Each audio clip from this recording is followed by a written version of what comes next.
Members of Parliament from 29 African countries have concluded a 3-day engagement which aimed at reflecting on emerging global challenges affecting the African family.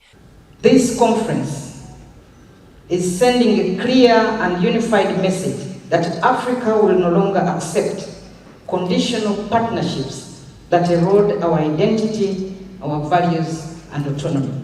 The members of Parliament commented on lack of a common language used by the African countries as a medium of communication.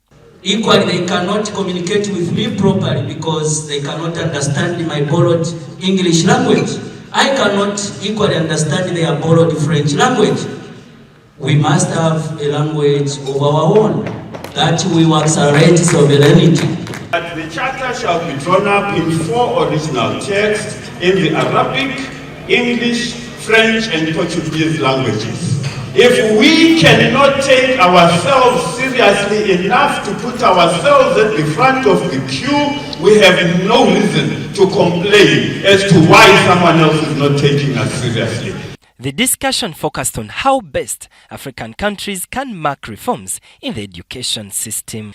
We need to learn and to glean from the roots of what is it that our forefathers had. Because it's not true that that education began when the people from the West came over here. We had an education system that we may need to go back to and ask ourselves, what did it have?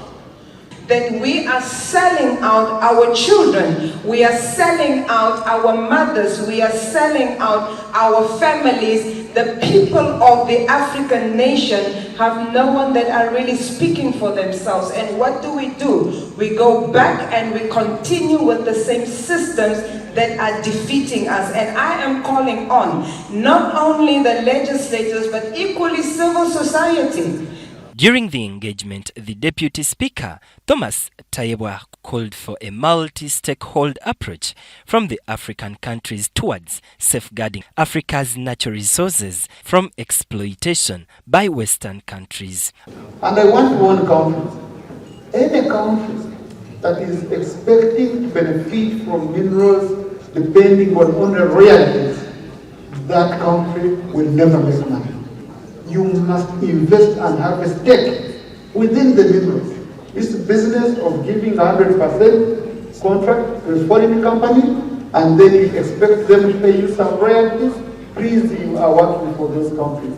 You're not working for your country. According to Tayebwa, African countries should foster regional trade to boost trading among African countries with ease to free movement of people. He implored the MPs to prioritize agriculture among member states as another form of income-generating avenue, which is contributing heavily to countries' GDP. So African governments, honorable colleagues, we must go back.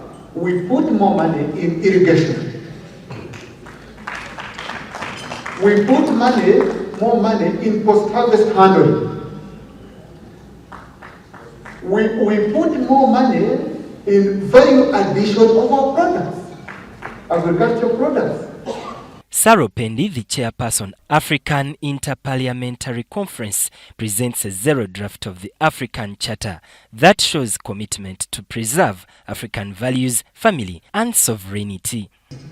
This is a landmark document that shows the commitment to preserve Africa's heritage, to preserve our political autonomy, to preserve our economic autonomy, and the integrity of the African family. They will improve a draft charter which will be acknowledged and adopted for circulation in the various parliaments discussed and have the resolution in the next meeting. Benon Mokwaya, Sula Kagogobe in Entebbe.